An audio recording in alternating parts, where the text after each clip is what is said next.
My name's Oliver Christie and I'm the co-founder of Devoted.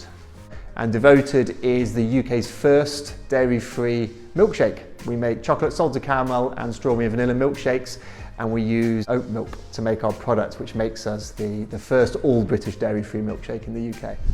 Yes, I'm Ian Taylor. The business here is Orchard Stables Livery. We've both my wife and I have owned the business for the last 12-14 years. So my name is John Paul Davis and I'm a co-owner with my wife Charlotte of Kelham House Country Manor that you can see behind you. We're a hospitality venue that's been operating now for 15 years. The Rural Prosperity Funding has been instrumental and essential in enabling us to scale up our operations. Our ambition is to bring the UK's first dairy-free milkshake to the whole country, and our business plans to do that through wholesale. The RPF funding has enabled us to fit out and buy the equipment to scale up our operation much quicker than we otherwise would have been able to do. We saw a niche in the market for tourism in the area, so we diversified and we went with Wigwam Holidays as a franchise site. So we set up the glamping site. We've got 6 fully en-suite glamping cabins with hot tubs. Building up our sustainable credentials has been something that's been on our mind for many years. Our other property, Cockcliffe House in Nottingham, already has solar PV panels on the roof, and it's something we've been wanting to do for a long time here. The Rural Prosperity Fund has been perfect for us. We've received fantastic support from Newark and Sherwood District Council in bringing around the project in a really timely and efficient way. Firstly, it will allow us to generate electricity that we can use on the property.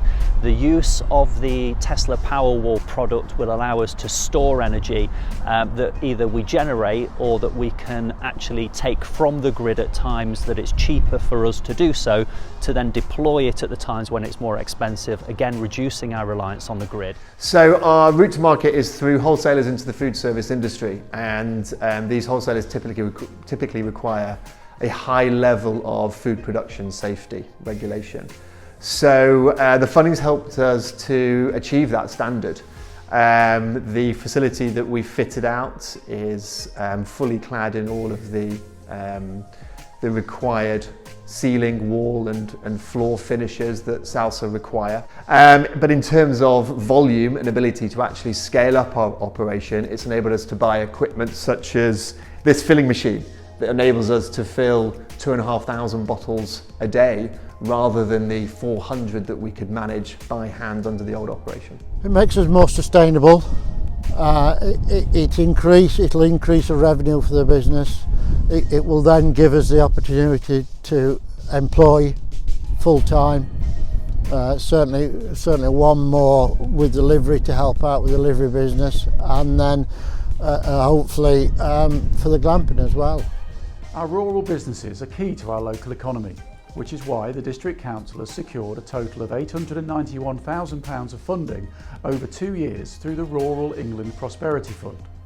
We have invested part of our allocation into supporting rural businesses and farm diversification projects through the provision of grant funding to help strengthen the rural economy, drive local businesses' growth and help safeguard and create jobs. It's been great to hear from just a few of these local rural business owners who have benefited from our support and have made amazing progress in growing their business. So far, across the UK Shared Prosperity Funding and Rural England Prosperity Funding, we've supported more than 180 local businesses to access either grants, advice, specialist training or workshops, and we will continue to do so.